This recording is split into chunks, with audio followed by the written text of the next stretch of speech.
In Season 4 of Vanderpump Rules, Sheena appeared to confess to Tom Schwartz about him making out with her friend about a year or so ago.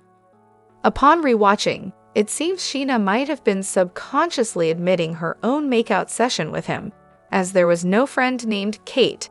It was actually Sheena herself. It seems common for them to soften their lies by first admitting to a lesser offense. Schwartz, in particular, seems to do this frequently. When Sheena explained why she didn't tell Katie about it, she mentioned not liking Katie at the time and feeling closer to Schwartz, as she considered herself more of a guy's girl. This was before her split with Shay. Andy brought this up to Schwartz on WWHL recently, where Schwartz sadly confirmed it was actually two separate instances. He clarified that the girl involved was a friend of Katie's from Utah whom Sheena also knew. Fans have speculated about this theory.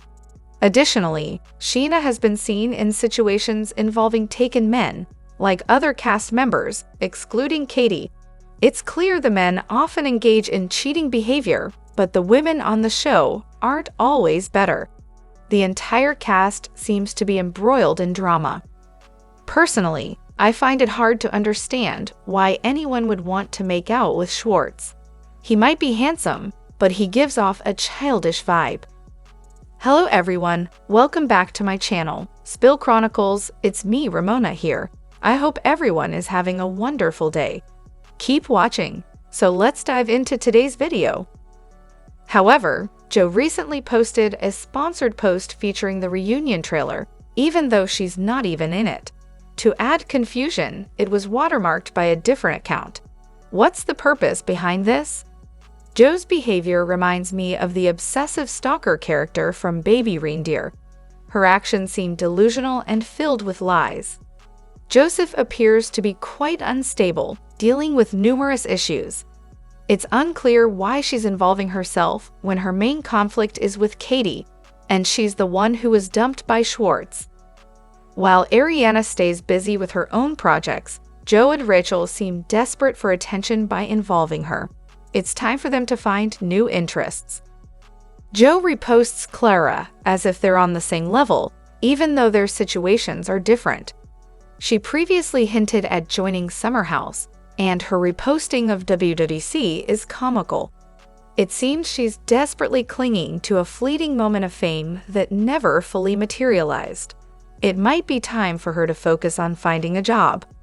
On the other hand, Season 9 of Vanderpump Rules was quite eye-opening for me.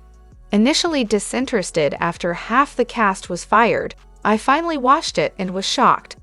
What led Sheena to marry and have a child with Brock? Despite allegations from Lala about domestic violence and being banned from seeing his kids, it's concerning that he's not allowed access and faces such serious charges. His casual discussion during the reunion about slapping his wife and the child support issue was deeply disturbing. I don't understand why Sheena continues to defend him, especially given how casually he spoke about violence towards the mother of his children. It's absolutely repulsive. Then there's the bizarre engagement saga, first planning it with Lala, disappearing when asked about a budget, and ultimately secretly marrying at James and Raquel's engagement party. Sheena and Ariana defending Brock's actions was bewildering. Announcing their engagement at someone else's party, especially one costing thousands, was peak Sheena. I can only imagine the fury if roles were reversed. James handled it well, but I'm surprised Raquel wasn't more upset. Lala's behavior, especially her lies about Randall's marriage when they got together, was equally appalling. Everyone knew she was the mistress, yet she brazenly taunted the ex-wife. It's cringeworthy and gross. Frankly, I hope they're fired from the show. They don't seem like good people. Brock was initially seen as a best friend who conveniently needed a green card. Sheena seemed to latch onto any guy who paid attention to her. Sheena's attraction to Brock, likely fueled by his ability to do the dirty dancing lift and look good on Instagram, resulted in a pregnancy that she spent all of Season 9 defending. By Season 11, her disdain for Brock was palpable on camera. However, After her first marriage publicly imploded, she may fear the ego hit of another divorce in the public eye. Once Vanderpump Rules ends, I predict Brock will be out of the picture. Moreover, watching the Season 10 reunion episodes has left me feeling sick. There's no other way to describe Sandoval than a narcissistic individual without a shred of remorse. I've seen similar behavior in my soon-to-be ex-wife after her affair with our mutual best friend, who even officiated our wedding. Sandoval's excuses and lack of accountability echo everything I've heard from her. My heart goes out to Ariana. Losing not just your partner, but also your best friend to such betrayal is unimaginable unless you've lived through it. Ariana has handled this with incredible grace, though she owed him nothing. Narcissists can dismantle you, manipulate you, and emotionally abuse you until you start blaming yourself. I've been through it, I know firsthand. Sandoval doesn't deserve anything good in life. Why does anyone give him the time of day? Rachel clearly played a role here too, likely manipulated herself, but that doesn't excuse her actions. I wish I could have expressed to my ex-best friend everything Ariana said to Rachel during that reunion. I feel for Ariana deeply. This is all incredibly triggering for me, but it's important to remember I didn't deserve that treatment either. Neither did Ariana. I can't imagine enduring such trauma on television with cameras in my face. It's inspiring to see Ariana thriving despite it all. Sandoval deserves to be held accountable. I wish I could throw tomatoes at his face. He clearly doesn't grasp the concept of accountability. It's disheartening that these people continue to associate with each other. However, I recently got into Summer House or Winter House, and am currently watching Winter House Season 2. During a visit to Vermont, Sandoval has a conversation with Austin from Southern Charm about Austin's new relationship with Olivia. Sandoval casually remarks, "Okay, so that tells me you're definitely not gonna be hooking up with any other girls. If it makes you feel any better, neither am I." For context, Winter House Season 2 was filmed in February 2022 and premiered in October 2022. Meanwhile, Vanderpump Rules Season 10, featuring Sandoval prominently, was filmed from July to September 2022, with bits filmed in early 2023 before airing in spring 2023. It's shocking to think that Sandoval made that comment to Austin just months before beginning an affair with one of his long-term girlfriend's close friends. I'm surprised this hasn't been discussed more on various subs. It almost feels like breaking news. As for Sandoval's comment to Schwartz about finishing a movie on his laptop with Ninja Turtles, it initially threw me off, thinking Ariana was unlikely to be watching Ninja Turtles. Now I realize he probably meant Rachel. Considering the timeline, it's possible they hooked up before Rachel ended her engagement with James. Sandoval's comment could even be seen as a Freudian slip, hinting at his actions back home. Either way, his behavior is appalling. I wish I could somehow rewrite history for Ariana, giving her back those 9 years to focus on herself or be with someone who truly deserves her. Additionally, it's understandable to question Jax and Brittany's relationship dynamics, especially given Jax's history on the show. Here's a rewritten version of your thoughts. As I finish Season 4 for the first time, I can't help but wonder if Jax truly loved Brittany. He's portrayed as someone who would remain a perpetual bachelor. Watching their journey, it's hard to see real change in him. In my opinion, Jax doesn't seem capable of sustaining a healthy, loving relationship. Time and again, he demonstrated little respect for Brittany, almost pushing her to end things so he wouldn't have to. It begs the question, why did he marry her? I believe it was a mix of factors. He likely wanted an engagement and wedding storyline more than anything else. Perhaps there was a genuine but misguided longing for emotional stability, especially after losing his father. He may have realized he could continue publicly disrespecting and humiliating Brittany, with her reaction generating more storylines. It's a troubling pattern. These dynamics make me question the sincerity of his commitment to Brittany and the long-term prospects of their relationship. Moreover, starting season 8, I'm already feeling let down. Why did production decide on such a massive cast shakeup? The show was solid, though it dipped a bit in season 7.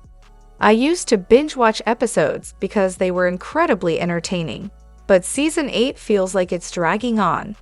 I've seen seasons 10 to 11, so I know the show eventually declines, but the new cast additions like Max and Brett, they're not cutting it. Among the new girls, Dana is the only one I find interesting. The others could go. And it makes me wonder, are these guys all just in it for the fame? Carter, Max, Brett, dating and charming their way onto the show. Even James seemed to maneuver his way in. I heard viewers wanted the show to return to its roots, focusing on young servers being messy and making bad decisions. They found watching the original cast grow and succeed boring. There was speculation that Tom might become its own show with a new cast attached to it. There were even nods to a crossover with Lisa and Sandoval, reminiscent of the original RHOBH to VVPR crossover. However, coronavirus threw a wrench into those plans, and the main guys, Max and Brett, got fired. I think Sandoval had hopes of orchestrating something similar with S&S, but that didn't pan out as expected. On the other hand, I found Kristen tolerable in season 1 and the first half of season 2, but I can't stand her in season 3. The way she gets all dressed up to go to Tom's apartment to get her stuff, only to break down crying and rehash the same issues over and over, was frustrating to watch. Then she gets upset at Ariana for being there, claiming she's over the breakup when it's clear she's not. Did anyone else feel this way? Regarding the infamous green dress incident, Kristen shed some light on it during a podcast, explaining that she had other commitments that day, including shooting another scene that didn't air. The producers apparently framed it as if she wore the dress solely to see Sandoval, which wasn't entirely true. If I had to watch someone new come into my life and take over everything, I'd probably spiral too. Ariana seemed to actively try to undermine Kristen, even though Kristen played a significant role in making the show successful. It's hard to believe Tom and Ariana only made out once while he was still with Kristen. Ariana's behavior towards Kristen seems harsh and unnecessary. However, I'm glad Katie stood her ground and didn't forgive Lala for her behavior at the reunion. Lala's constant bashing of Katie and calling her miserable couldn't have helped. If I were Katie, I wouldn't bother dealing with Sheena either, although I'm guessing Sheena will show up at something about her once Ariana returns to town. I appreciate how Katie explained jealousy on the podcast. It's natural to feel a little envy when a friend gets opportunities, but it's crucial to separate that from your happiness for them. Saying, "I wish I had this," shouldn't turn into, "I can't believe she has this and I don't. She doesn't deserve this." Lala seems ready to fire up her podcasting mic for another round of responses. It's surprising that she ever thought Katie would side with Sandoval against anyone. Katie's had issues with him since his relationship with Doubt. He'd practically need live feed footage of him saving Gordo and Butters to even soften her stance. I find it intriguing that Katie shows Lala more empathy or sympathy than many fans do, despite their rocky history. Their conflict over the season, especially around Lala becoming a mom, feels real and relatable. It's a reminder of how friendships can change and face challenges during major life transitions. Additionally, I've been watching season 11 and noticed Tina consistently defending Ariana, even back in the earlier seasons. They seemed really close up until the reunion, so I'm curious why they're not getting along now. I wonder if Lala played a role in Sheena's change of heart. Could it be because Sheena openly thought Sandoval cared more about her than Ariana, which she said on camera? That might have rubbed Ariana the wrong way. Plus, throughout season 11, Sheena kept going to Ariana, sharing her own pain and struggles, and maybe Ariana grew tired of hearing about it, especially when it involved Sandoval. In my opinion, Sheena might envy Ariana's lifestyle post-cheating scandal.